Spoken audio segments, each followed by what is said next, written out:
Okay, I just got a okay call, so I think we can get started with session 4. And everybody, this is our last session, session 4, and it is titled Cybersecurity, Imports, and Shipping. And because we have our panelists and moderator and speakers already up on the stage, so let me briefly introduce our moderator and turn the microphone to you. So our moderator is Chad Lee, and he is the CEO of BIPC Soft. So please welcome our moderator as well as our speaker and panelists, everyone. 여러분 큰 박수로 맞이해 주시면 감사하겠습니다. Thank you for having me. It's a great honor and pleasure to moderate and coordinate this such an important session, Cybersecurity in Ports and Shipping, with excellent speakers and wonderful audiences. Thank you very much. So each speaker will present for 15 to 20 minutes, followed by Q&A session for approximately 20 minutes. And as you heard, don't forget to hesitate. Don't hesitate or be shy to type in your question into online platform. It is not a cyber attack to speakers at all. So as we all know, security is something we can never, ever compromise under any circumstances. As the backbone of international logistics, the ports and shipping holds a critical position in the global supply chain. Any cyber attack targeting this sector would not only disrupt operations, but also cause widespread and serious damage all around the world. That's why this session is so important. It offers valuable insights on the critical topic. Again, cybersecurity in ports and shipping. To match this importance, we have outstanding lineups of speakers representing the key pillars of this industry: port authority, terminal operator, and shipping lines. First up, Matt Breed, from not just any port, but port that recently faced a cyber attack. Mr. Breed is a CIO of Port of Seattle since 2018. So he will share his first-hand experience and lesson learned of cyber attack and deliver insights with a genuine empathy. We can't wait. And by the way, it's his very first time being here in Korea, and obviously for this BIPC conference. So please give him a warmest welcome with a big round of applause.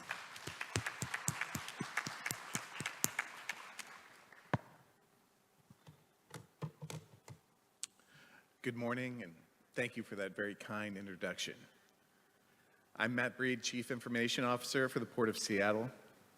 The Port of Seattle is proud to be a sister port with the Port of Busan since 1981, 44 years now. We're excited to be working with the Port of Busan and Ulsan on the Green Corridor for shipping. Through our international gateway with the Northwest Seaport Alliance. For some context, the Port of Seattle is fairly unique in U.S. ports in the fact that we operate both a seaport and an airport. We have the 8th busiest airport in the United States. The Seattle-Tacoma International Airport represents roughly 80% of the port's technology footprint and was the primary target of this cyber attack that I'm going to talk about. Cyber attacks are a common and growing occurrence these days. The sophistication of these attacks can range from the very simple to the very complex. For us, this was a sophisticated attack by a threat actor called Reseda. They are based out of Eastern Europe and have been responsible for attacks such as the British Library, the city of Columbus, Ohio in the United States, as well as more recently the nonprofit organization Easter Seals. Early back in August 24th, 2024, our information security teams noticed unauthorized activity in our systems and acted to contain it. Unfortunately, our actions to contain alerted the threat actor, who has triggered a pre-scripted attack on our organization. It was a fast-moving situation. Port staff worked quickly to isolate critical systems. Our investigation determined that the unauthorized actor was able to gain access to certain parts of the computer systems and was able to encrypt a large chunk of our data. We took steps to further block activities after disconnecting our systems from the internet, but unfortunately, the encryption and the response actions hindered some of our organization and their operations.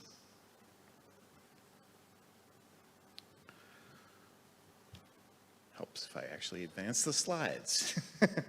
So what was impacted? Everything you see on that screen right there, including our Wi-Fi systems.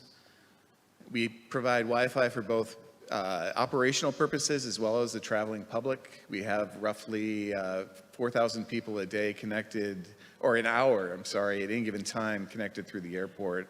Roughly 70,000 people a day that come through that facility. Phones, non-cell phones, our flight information display systems and baggage information display systems, as well as any of our dynamic signage. We didn't have the ability to actually tell our passengers where to go to provide information on those screens. Ground transportation systems. We have a large collection of ground transportation entities that we manage, from Uber, Lyft to the taxi services at the airport. Our ability to bill and track those systems were down at that point as well. Checkpoint wait times, common use ticketing. So at the airport, we issue tickets. We provide common services for the airlines. Those systems are offline as well. Most importantly, our baggage system at the airport. So we had isolated the baggage system from the attack, but the messaging that it gets from the airlines and the ability actually to create sortation messages was down, and we had to get that back up and running. From a life safety security standpoint, alarms, fire, camera systems, and the ability to do access control were limited.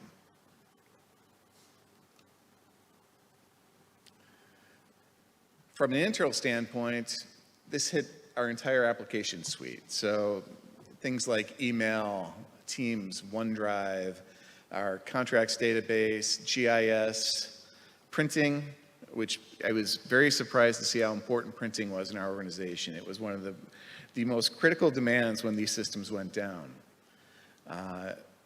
Our badging system, we could not do new or decommission badges. We had to operate with what we had in the current readers that were out there.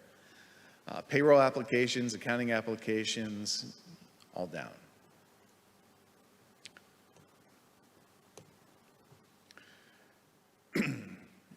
What we did was organize a collaborative and cross-departmental response. Frontline staff had to be organized in different response groups, had to respond to the issues that were happening out there. We went into two main silos to begin with, an investigation and a restoration silos. The idea was we critically had to get systems back online, but at the same time we had to understand what had happened to us. And that was a big area of focus for us. In the first few days and weeks, there was a lot of discovery to really figure out how we respond and to what extent. And when you're working through large data systems, it takes a while to really unwind exactly what is going on. And when you do these restoration and recovery works, you don't want to bring back the bad stuff. At operations level, we utilize NIMS, which is a National Incident Management System. It's a North American response model. But we use that to really organize into teams and do things to actually orchestrate the recovery procedures. On the enterprise side, we really focus on how we're going to pay people and how we're going to get things back online to function as an organization. So after action, really as we came out of this and started to recover, we started looking at, okay, what are we going to do to be better as far as protecting ourselves from keeping this from happening in the future? Operational analysis, really we looked at what worked, what didn't work. We really went through our original technical analysis and supplemented it with information that we had out there to have a much more comprehensive picture of what went wrong, what happened to us. Really looking at all of these efforts were focused on how do we improve the continuous improvement process that we have out there. And then ultimately we wanted to go out and share our results with other people so they didn't have to go through the same situation we went through. This includes ports, airlines, other industry leaders out there that we could really provide information for. So what have we learned? Threat actors are very well organized and very well funded. The graph that you see there, it actually shows the 2025 losses from cyber attacks versus the overall spend that we had. And you can not see the spend very well, but it's the very small blue bar that's down at the bottom there. Essentially, in 2025, the estimates are roughly $10.5 trillion in losses versus cyber spend worldwide of about right around 190 million. What this should illustrate for you is we are really outgunned by the threat actors right now as far as the amount of money that they're extracting from organizations and using to attack us. Our cyber attack was not a simple hygiene issue. The attack was very sophisticated, it persisted for many months, and it was really good at avoiding detection. The attack execution was immediate, and the tools that were used were removed without any trace.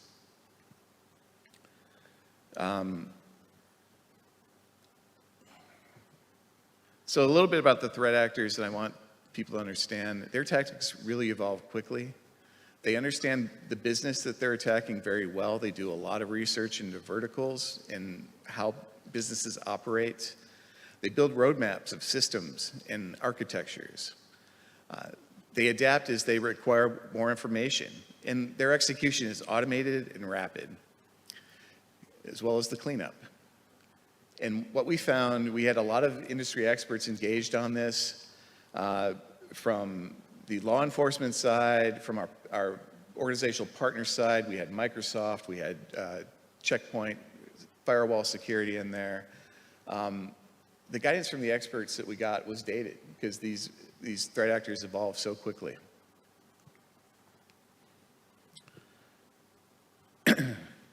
We found that communication was key. The organization had very different communication needs depending on which part of the organization you were dealing with.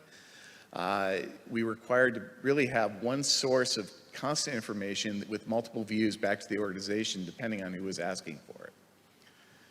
System prioritizations needed to be aligned with current organizational prioritizations. We had our systems classified and prioritized prior to the attack. What we found out is point in time, the attack is very context sensitive. So basically, our organizational priorities change by the day depending on what the focus is with the organization. We are currently going through a environmental review for a new terminal that we're building at the airport. Getting those systems and the communications from those systems back online was a much higher priority than it would have been just based on our original prioritization. Ultimately, we leveraged our key vendors and we leveraged them heavily. And we also leveraged our existing staff. Bringing a third party in and getting them ramped up on your environment is a very difficult process in the middle of a cyber attack. And we had to really lean on our staff to work through this with the partners that we had brought in and get us back online. So ultimately, do not waste a good cyber attack. What we did is we accelerated projects. We had a laundry list of projects you can see there. They would have taken close to 2 to 3 years to complete. We completed them in a matter of months. We also refreshed our entire application environment, rebuilt that from scratch. We refreshed our entire server and network environment, as well as the operating systems that support that. We also updated our security posture. So we really focused moving forward on aggressive tiering, the ability to separate end user traffic from application traffic, from the crown jewels which were exploited in this attack, which are essentially our directory services and our core server environments. We deployed better endpoint security, better endpoint management.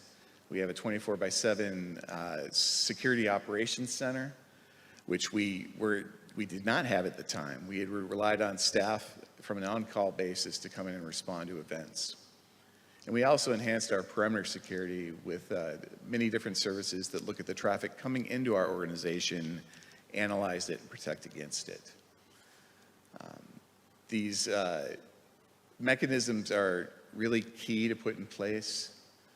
We're concerned ongoing with that threat surface, really separating the end user devices where we saw this attack originate and making it very difficult to get into higher level services in our environment.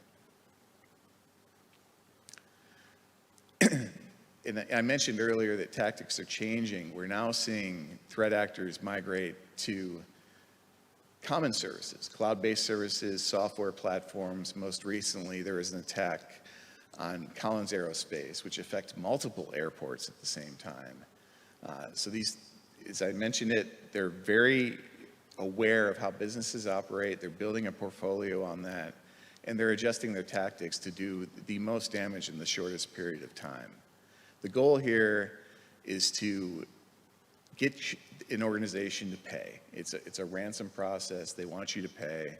We did not, and that's really what put us through this overall journey that has lasted almost a year now from a recovery standpoint. We were able to bring essential services online very quickly, but given that the threat actor, as we went through our analysis, had been in our environment for many months, we made the decision to rebuild all of our environment from scratch. So we brought back the servers, the applications, and the data after we'd gone through a very long analysis period to really validate that it was not bringing back the bad guys. So that's my presentation. QR code there for my contact information if you need to get a hold of me. But thank you very much, and I appreciate it. Thank you.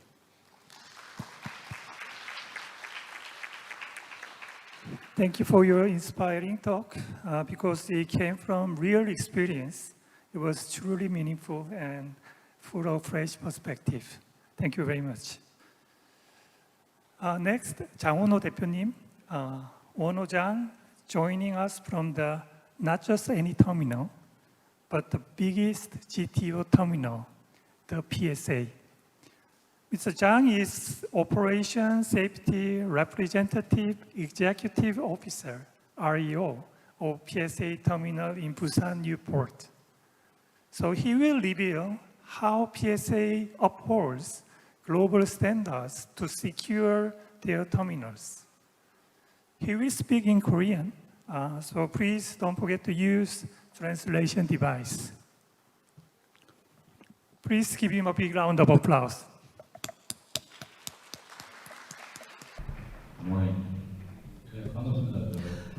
Distinguished guests, good morning.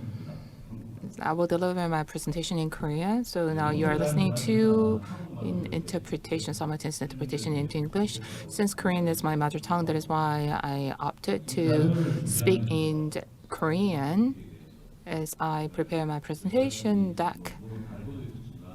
I came to learn quite a lot as to cybersecurity and the importance of cybersecurity. As my presentation will capture PSA's efforts in relation to cybersecurity, and my major is computer science. And back in 2010, I joined Busan Newport Terminal as an IT team leader. And I worked on various cybersecurity related projects. And my involvement, since I am working now as an REO, has been rather limited. And I have overseen various cybersecurity projects. I, however, did not know to the level of details when it comes to what's going on in the cybersecurity project. But my time for preparation of this presentation has been a learning experience for me to learn various terminologies. As you know, PSA has evolved over its 55-year history from a traditional container terminal operator into a technology-driven enterprise.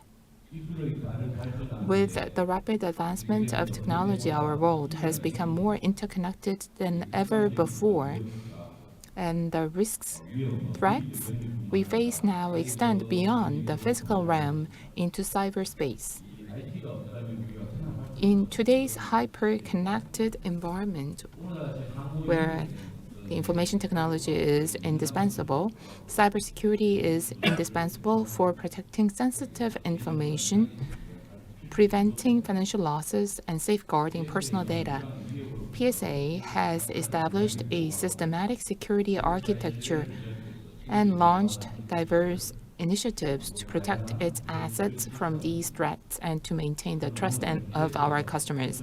Today, I'd like to discuss PSA's cybersecurity posture and the policies we have implemented to strengthen resilience.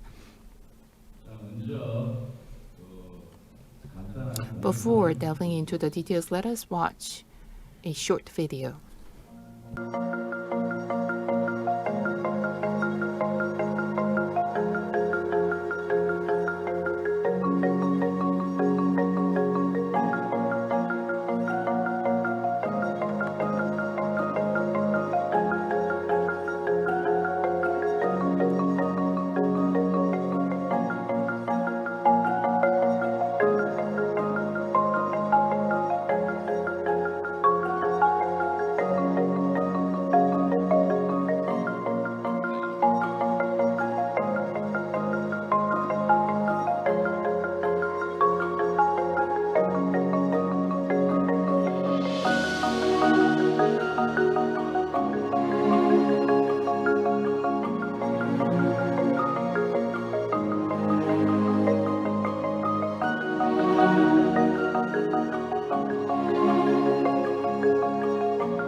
As you saw in the video, cyber attacks are increasing globally. Over the past few years, incidents targeting critical sectors such as energy, telecommunications, and transportation have been on the rise, with critical infrastructure becoming a prime target of cybercrime. This poses a serious threat to our day-to-day lives.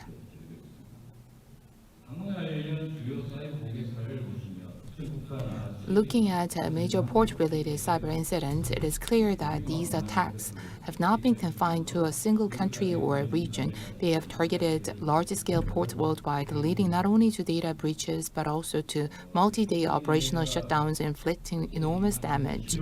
A few prominent examples highlighted include a ransom attack against the Nagoya port in Japan in July 2023 impacted approximately 15,000 containers and related businesses. Full recovery took about 4 days, and about 50% of operations were penalized. Now you can see the global cyber attack landscape. Global trends show ransomware attacks have surged by 50%, with over 80% resulting in data infiltration. Exploits targeting vulnerabilities in in-house and third-party software have tripled.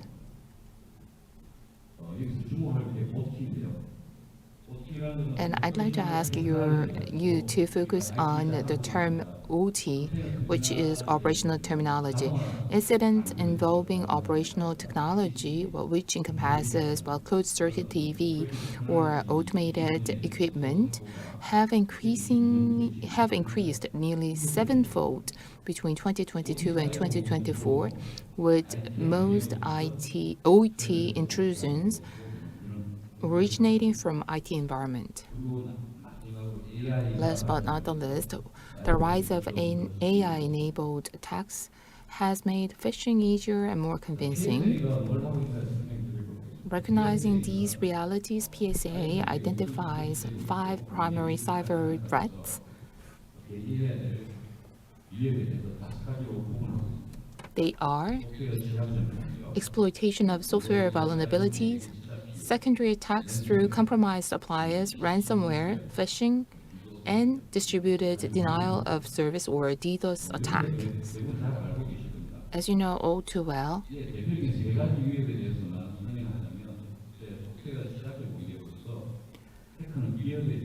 through these tactics, hackers may gain access to corporate networks and systems, escalate privileges, and disrupt operations. They can interfere with terminal operations, undermining customer service quality, or exploit trust between PSA and its suppliers to launch secondary attacks. The cases highlighted in the video may fall under this category. Ransomware can exfiltrate confidential data, encrypt critical files, and demand exorbitant payments, resulting in financial loss and reputational damage. So these types of attacks may put the very business and operation of PSA at such a great risk. And this will seriously undermine the reputation of PSA. So this diagram is rather complicated and text-heavy. At a glance, this is what we do at PSA. It's quite similar to what's being done by the Port of Seattle. To defend against these sophisticated threats, PSA safeguards its digital assets through a layered security architecture and robust governance process. As for security architecture, PSA strengthens its security posture and resilience by implementing granular multi-layered defenses and extending outward from the core. We have multiple layers of firewalls. When we set up the IT system, we only had a single or a dual layers of firewalls or defenses. Currently, we have 5 different layers of defense. This is the basic requirement we put. As for PNIT, we are currently running these 5 different layers of defense. And we do the verification and validation on a regular basis upon the headquarter policy. So we have all different layers, endpoint security, application security, data security, network security, and the perimeter security. So this defense in-depth strategy ensures that even if one layer is compromised, the overall system remains intact. What is in light blue refers to operational governance, PSA divides its cybersecurity governance into preventive and response domains. Preventive measures would work in a way that risks are identified and managed in advance. Company-wide security principles and system design standards are defined through security policies and architecture, ensuring consistent compliance across all PSA business units and worldwide. Regular vulnerability assessments and penetration tests build practical response capabilities, while performance is monitored through security metrics to drive continual improvement. And as for the operational aspect, which is incident response and recovery, a 24/7 security operations center collects and analyzes logs to detect anomalies, while dedicated teams gather threat intelligence to identify potential attacks. When threats are detected, automated containment and blocking measures are swiftly deployed. So we have such a layered approach to focus on early detection, prompt response, and rapid restoration of data and systems to ensure business continuity. This is like a national defense system. So we have a control room, and we have multiple layers of defense, and we also have strategists to go through the system to identify any vulnerabilities so that we can close the loophole if anything is before anything is under attack of the hackers. Building on the defense framework discussed earlier, PSA has introduced a cybersecurity maturity model to evaluate key categories across all of its global business units. This kind of review is conducted on a regular basis, most of the cases once every year, that we receive a questionnaire containing various questions and that should be answered. And based on these responses, the cybersecurity maturity of each business unit is measured, and this leads to the level of investment required.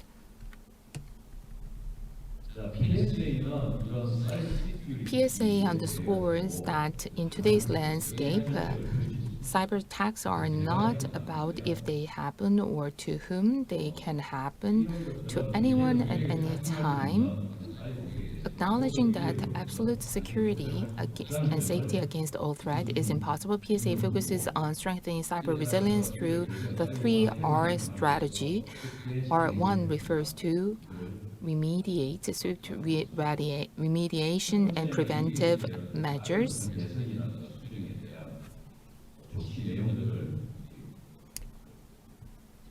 And the next level or step is rapid response to incidents.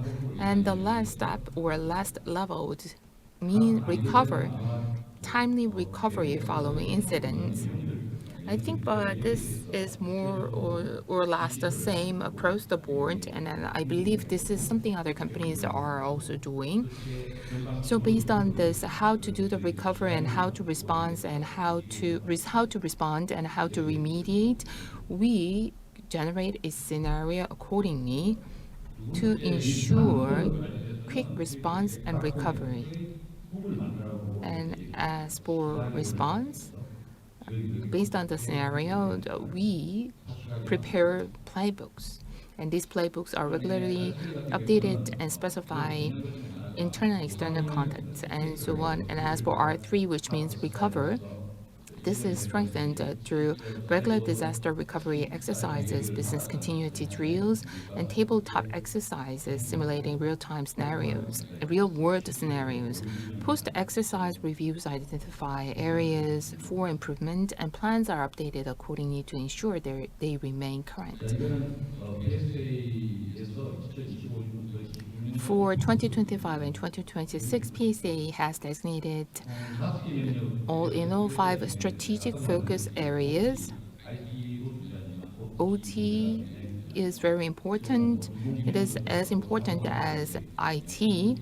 With AI and automation, if there is any cyber attack against operational technology, that will put the entire terminal on hold. That is why we would like to our capability and capacity for the cybersecurity resilience. By coincidence, the headquarters dispatched a team to PNIT for the verification and testing of the cybersecurity posture of PNIT.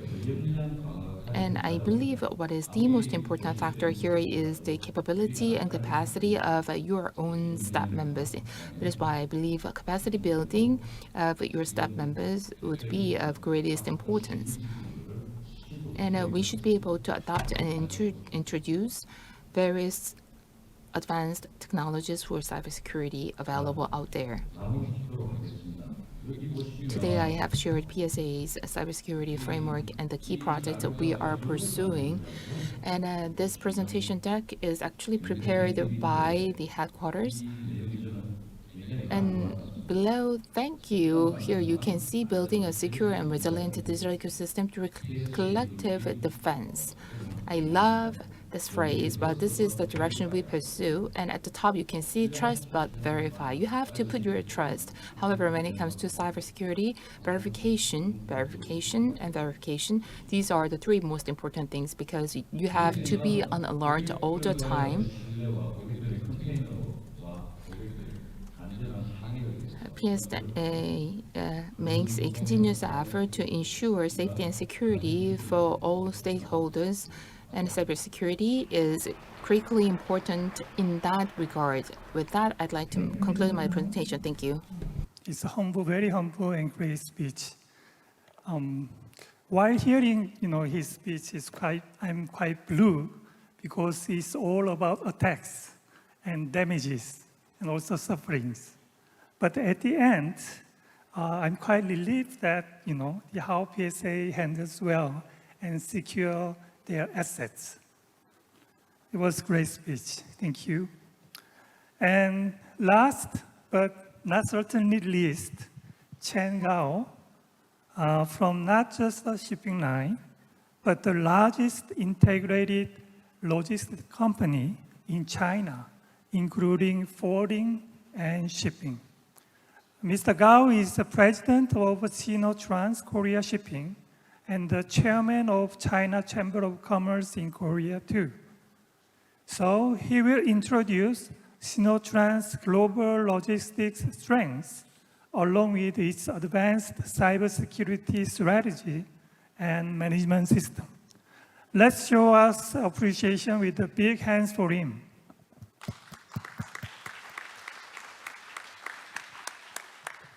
Good morning, ladies and gentlemen, distinguished guests. Well, first of all, thank you, Mr. Song, for your invitation. This is a great opportunity for us to getting together for more than 2 days, and we precious this opportunity a lot. And today, I would like to share the Sinotrans Global Network and Cybersecurity Management. Before my sharing, I would like to start with a simple question. Who would you know ever heard about Sinotrans? Please raise your hand. Okay. And what about DHL? Have you ever heard about DHL? Raise your hand. Okay. I think the second question got more answers. Actually, DHL in China, we call it Sinotrans DHL. It is a joint venture for us. When the DHL entered Chinese market, we started a joint venture about 40 years ago. So Sinotrans we call it National Foreign Trade Transportation Company. It is just like a brotherhood with Costco. Costco is focusing on shipping, while Sinotrans is focusing on, we call it integrated logistics. It is the largest integrated logistics in China. And today, we would like to share with the platform of the China Merchant Group.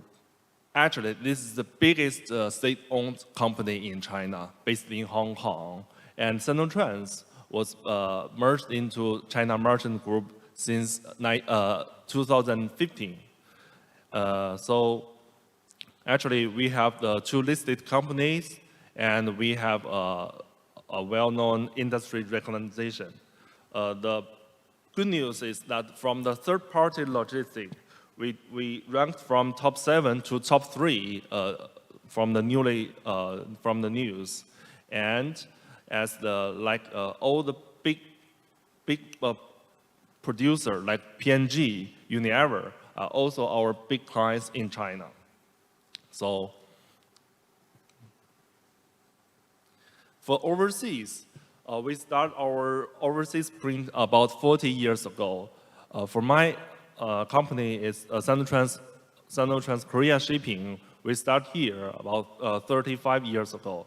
So right now, we have 42 countries with 80 subsidiaries. Like in Korea, we are in Seoul and in Busan. And in Japan, we are in Tokyo and in Osaka.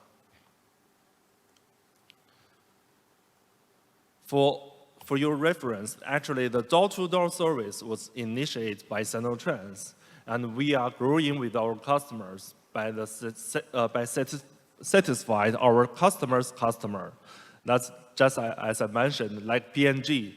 We built their RDC center in China with P&G. So it's an investment and it's a logistic service from door-to-door service. And also, if we divide the horizontal x and the vertical y, we divide the horizontal x is from time. It's about from 1 day to about 2 weeks. And the vertical y is from cargo weight. We can imagine that Sinotrans market is nearly on the upper right corner. So that means we do shipping industry, we do heavy goods and heavy cargoes. This is our facilities. And for the technology, we have the main system and supplier. We call this SSPL. It was built by ourselves. And of course, for today's subject, we have countered a lot of cybersecurity problems so that we can share today. For TMS and SDCC, it is the POD tracking system, like proof of delivery. From the start, we just from one shipment from Korea to Mexico. So we start from the very beginning. This is all the on-track system. For the cybersecurity management, we would like to share that from 1.0, we call it RAN. It's very simple 4 scenarios. That is called remote intrusion, insider threat, network distribution, and data loss. And now on, we enlarge this 4 scenario into 8 scenario. We call it like circus with double S. This is 8 major cybersecurity risks facing by us, and along with the real-world scenarios and key protection strategies. I conclude this for services because with 8 capital letters, so let's start with the first letter, C. We call it critical business system outage and data loss. Picture a busy terminal like Busan Port, and suddenly the core system goes offline. Cargo tracing stops, building system freeze. The damage is both operational and financial. So that's why backups, disaster recovery, and redundant systems are essential. During an upgrade of the information system, a power outage occurs. Both main and backup power supplies fall, and improper data backup measures cause the system to crash. So maybe some historical data cannot be recovered. This is a very bad situation for both normal operation and subsequent business. This is start with C. And for I, we call it intrusion, remote, and privilege escalation. Actually, it's remote intrusion. To remember it easily, I just reverse the phrase. So it's intrusion remote. Let's imagine a hacker entering the port system remotely, then quickly gaining the rights. It's just like giving your master key to a stranger. So we must enforce multi-factor authentication and tightly control access. Since a malfunction in the automatic plate identification system at the port cannot be distinguished by the port facility, a remote access point is operated and extra service is received. So this is I think we have mentioned before, it's like a remote intrusion. And for about R, we call it reputation and financial impact. Because sometimes the goal is not to steal data, but to destroy trust. A leaked customer list or fake news story can cost millions of the lost contracts. Actually, we have been through that before. Incident response planning and reputation monitoring are key to survival. So this is not only about the data, but also the trust. The third one is compromise of ICS and OT system. This is a very, practical one, because what if a hacker hijack cranes and other facilities of a port? So operations can stop instantly. That's why OT system must be isolated, patched, and continuously monitored. Perhaps the most significant challenges of an organization's cybersecurity task are due with the observation of the structure and configuration from ICS and OT assets, because this is directly to the operational side. So if this happens, maybe the port and all the shipping company cannot operate as well. The last one, the next one we have just mentioned is that the DDoS, large-scale DDoS. Imagine thousands of fake users overwhelming your booking system. It collapses under the flood. Anti-DDoS tools and networks are essential defense against such storms. So actually, more than 100 logistics service providers, such as Sinotrans, reported that we have witnessed malware, virus, and DDoS. We have been that before. Just as Matt and Ms. Zhang has just shown before, we have all seen the headlines. Ransomware locks rental system and demands payment in different kinds of money. Ports cannot afford such paralysis. Strong endpoint protection and phishing awareness training as the rental measures. Actually, many ports and shipping companies encountered such challenges. As I was the president of Sinotrans Japan before. When I was in 2023, I was in Nagoya, and we have seen the Nagoya was being attacked. And our main customers, such as Toyota, has been very affected during that incident. And the last double S, the first S is system vulnerability triggered by natural disasters. Actually, in fact, every year we pay a lot of attention and resources on the safety of natural disasters protection. This is a very common sense for the port system and for the shipping company. And actually, for the top management, we have our own KPIs to do with the safety protection. This is we use it as the performance management for KPIs. The last one is even if the port is secure, a weak partner can open the door to attackers. So that we call it supply chain and third-party risks. And third-party risk management and vendor add-ons are no longer optional. They are a necessary part of the resilience. So we separate this to 8 scenarios that we call it circuses. For Sinotrans, we have our own way to manage cybersecurity with the intensive use of WMS, that's it's called warehouse. TMS is called about transport. And with cutting-edge technology applications, we provide door-to-door logistics service and value-added service through solid cybersecurity management.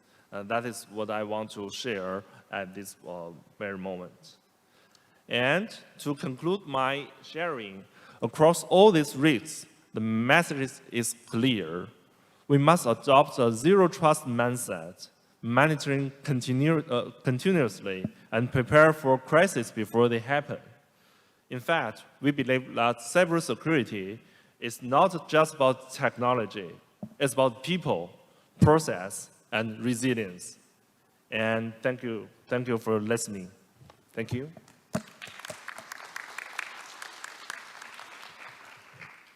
Thank you for your excellent introductions of your company and also well-organized threats and also even, defense strategy sharing for that. Thank you very much. All right, so before we jump into the Q&A session, actually I have one common question to all of, speakers here. We can't really miss this topic. As we are all witnesses, to the AI era, the importance of AI is difficult to overstate. So in your view, what are the key cyber security challenges related to AI in your sector? So it's a port authority point of view, terminals, and shipping line point of view. So how do you think they should be addressed? We are very heavily invested in AI right now. And one thing that's become very apparent is AI was not built with security fundamentals built into it. So we use it very heavily. We used it during the cyber attack for our recovery efforts and really helping to analyze what happened and get to answers very quickly. But, things like large language model prompt injection,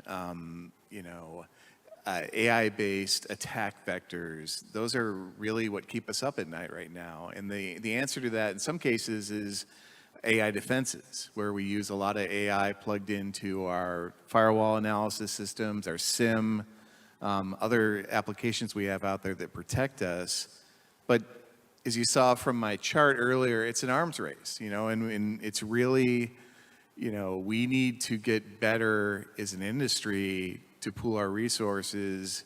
And part of that is what we're doing here, which is sharing what we're seeing. And I think it's going to continue that way. We need to really partner to make sure we combat this. Thank you. Tiffany? Mr. Zhang.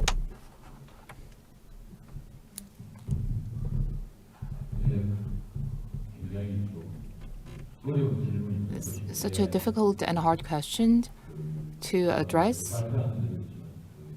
As I covered in my presentation, with the advances in AI, 70 or 80% of phishing mails are actually AI-based, and it is ever evolving. As I mentioned, we focus on forming this 5 layers of defense. Of course, it is quite expensive to build and maintain these defense layers. In this era of artificial intelligence, in order to protect operational technology and information technology framework, we need to invest, and we need to train and educate our employees. AI is not an option, but a must. We have to work with it. We should be not too careful, too cautious, so that we would not use the AI. That is why we want to make the most of this technology while strengthening our walls. We have a joint venture with a truck company. With the AI, we say it's auto driving. So about auto driving for truck. So this is our right now the update news. And the day after tomorrow, I was invited to Seoul for a big event, like a lot of AI experts coming from China. They will discuss with the Korean side with the AI plus green energy. So my point is that AI will not replace our work, but the person who knows AI and who will facilitate it well maybe will replace us. So back to cybersecurity, that we before back about cybersecurity is about people, whether it's an attacker, a hacker, or the management that we control. So we'd like to know the fundamental logic and for the mindset of AI. So that is what we want to proceed. Thank you. Yeah, it is very difficult, to handle AI because it's very unpredictable, right? So, as an expert of IT, what I would like to comment one thing is maybe we can utilize AI to catch the AI threats. That could be one way we can protect ourselves. Okay, let's see how many attacks we have. Actually, a lot. We can't really handle all of them, but let me ask, each one of you for one question. So, to Matt Reeds, could you elaborate on the organizational changes or policy decisions that were made as a result of your incident? Yes, I can. Fundamentally, the biggest change we made was just very granular privilege separation. So even between application administrators, they only have access to specific applications. They can't touch the databases. They can't touch the directory services. What we experienced was ransomware, but ransomware at a system level beyond anything we'd seen before. They encrypted not individual files, they encrypted entire servers, and they did that all instantly. And so to combat against that, we've spent a lot of time making it more difficult to move laterally in our organization once you get in, and also making sure that we've got the right alerts and awareness going on in the event that something does happen at that level. It was a big undertaking for us. Thank you for sharing. It might be too, the extreme question, but let me ask in Korean. Due to cyber attacks, the port operation system, if they cannot be recovered, what kind of response we have to make?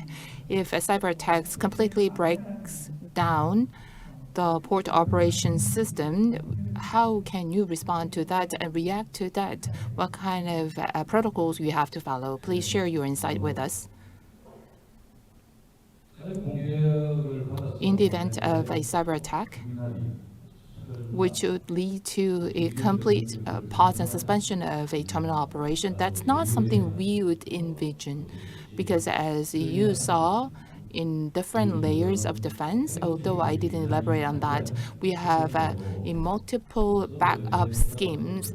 So we have a backup server located next to the existing main server. If there is any cyber attack against that, then we have a disaster recovery center in another physical space, and we receive a backup tape on a daily basis. So the current backup system, I think we have at least 3 to 4 levels. So even if we are subject to a cyber attack, if any attack against the network, but at least for the terminal operation system that we can easily switch to a redundancy system. If there is another attack against that backup system, then we can turn to the disaster recovery system in a remote manner. So I believe we can provide a 24/7 terminal operating system. I hope that answers your question. Thank you very much. Okay, question to Chen Gao. Could you share specific example where the smart project logistics system significantly reduced operational risk? Well, thanks for the question. Actually, this we call this system has launched at least 25 years.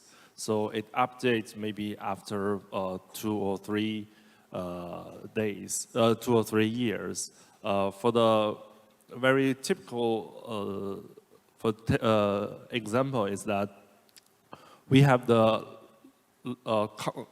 contract for like big customers. Like when we have built a ecosystem especially for bidding like different kinds of logistic provider, we bid like a very high volume contract. This system has very helpful for get the bid. So this is like we can calculate from door-to-door service that whether from Korea to Japan or from China to Mexico, we have the cost efficiency, and this is just like for the volume and for the example from A to B. If the customer give his volume, we can calculate on specifically whether we can reduce time or reduce the or increase the production of our bid. So this is the very specific. Yeah, thank you. Thank you very much for your answer. And one more question to Matt. You mentioned that threat actors evolve tactics quickly. So how do you ensure your defense strategy remains up to date? It's a living strategy, so we have to update it continuously, just as the threat actors are updating their tactics. There's a lot of feedback we get from the industry in different areas. We're members of many different security organizations where you get updates on what's happening and what's going on. But it's, as I said, it's a moving target, and it's very hard to stay in front of this. And the best thing is to make it difficult to move quickly when it does happen, and to have a good response in place on how you're going to handle this. So, like was mentioned before, the run books, the playbooks, understanding, doing tabletops prior to an attack, and really understanding how you have to operate as an organization when things happen, both in the cyberspace, but also in the operational space. How do you continue operations without your computer systems? Because that's what we had to do for quite some time. All right, thank you very much. So one more question to Mr. Zhang. So since, I can speak in Korean. So PSA is a GTO, Global Terminal Operator, so I have a lot of questions to ask when it comes to security. Is there any alignment between Global PSA and a PNID? Because there might be some conflict when it comes to the government framework and regulations. For example, in the US, the email audit and the audit into these areas, well, that is completely illegal and allowed. However, in Europe, that is not allowed under the law for the privacy. So I'd like to know whether there is any conflict when it comes to the government regulation between the local PSA and the global PSA. I don't think I can take any specific example, but at the group, there is a dedicated cybersecurity department. Under the chairman of the group, we have, at the group level, cybersecurity organization, which governs and oversees cybersecurity level of each and every business unit across the globe. So they are in close communication and consultation with the local organization responsible for cybersecurity. That we have this global operation. That is why we see differences among different nations. In that case, well, close cooperation and communication is quite important to align the global policy and guidelines with the local guidelines. There is such a wiggle room. However, the overall direction and guiding principle is kept intact. So we look for any alternatives if there is any issues we cannot, any gaps we cannot close at a theoretical level. The physical security, as for that, it is the same. Korea is rather unique when it comes to the security and safety of ports. To my recollection, I think it was about 10 years ago, I was asked a question, well, who is responsible for the physical security of a port and how many people do you have for that organization? And my answer was quite simple and straightforward. Korean National Forces and the Navy would take care of that. That was my answer. Well, thank you very much. That's such a difficult and challenging issue to address. If time allows. So this could be the last question in our session. Goes to Mr. Gao. So you mentioned various cyber threats such as inside risk, external intrusions, ransomware, supply chain vulnerabilities within the global logistics operation. So could you explain the key principles or priorities that guide your current cybersecurity strategy to address these diverse scenarios? Well, in Chinese, there's an old saying that rather than focusing on a specific tree, we have to see the whole forest. Actually, cybersecurity management is part of the puzzle of the whole management. It is because of the company's 5-year plan and what we can do for the cybersecurity to be part of it. So this is I think this is the main logic and what we want to do. As I mentioned, that cybersecurity we take it as a performance KPI for the top management, whether it's like safety, protection, or like how to defend the attack.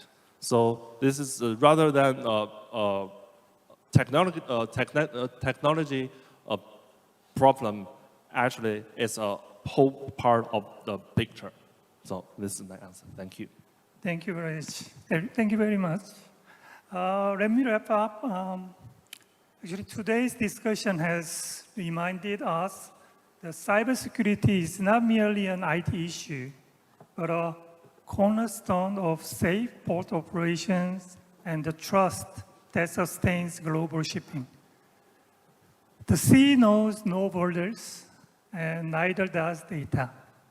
So by working together to build a more secure and resilient digital maritime ecosystem, we can ensure our voyage goes further and safer. So I would like to sincerely thank all of you for joining today And I encourage each one of you to firmly anchor cybersecurity in your prospective roles. Thank you very much. Please give me a big round of applause. Well, thank you so much. And another big round of applause to our moderator, Mr. Chad Lee. Thank you so much. Thank you. Well, as I mentioned, yes, cybersecurity is not just a mere IT issue for sure. And I was thinking that maybe one day I want my daughter to grow up to be a cybersecurity expert. So thank you so much for your inspiration and insightful discussion. So, everyone, I cannot really believe this was the end of the BIPC. So, thank you so much everyone for your participation, and thanks to all the speakers and panelists and all the participants. And I remember from last year, Mr. Lars Jensen said, "Cheers to chaos." Do you all remember that last year? And I was thinking that this year we didn't really talk about or focus on the chaos itself, but more about the sustainable voyage, right? So I would like to conclude everything for the BIPC, and next year, I hope that you have this wonderful, sustainable voyage until we meet next year. And as you know, next year will be our 14th edition. And when we are 14 years old in Korea, we go on to the middle school, right? So next year, I hope you pay attention to our next year's edition of BIPC, and I hope to see you again in the middle school, okay? So thank you so much, and this concludes everything for the 13th edition of Busan Port International Port Conference. Thank you so much. Thank you. I will see you next year. Thank you. 네, 내년에 또 뵙도록 하겠습니다. 감사합니다. So I have a quick announcement as we wrap up. We actually have sandwiches prepared in the hallway for our participants. So make sure you pick them up and enjoy the sandwiches. And we have it prepared for our speakers at the VIP room. So make sure you head there at the VIP room. And for those who will be going to the tour, you know where to go. So at 1:30, make sure you go to the second floor, gate number 3 for the shuttle bus for the tour. Okay, I think that's it for me. And now, bon voyage everybody. So I will see you next year. 네, 내년에 꼭 뵙도록 하겠습니다. 조심히 돌아가시기 바라겠습니다. 감사합니다. 지금까지 사회를 맡은 이미사였습니다.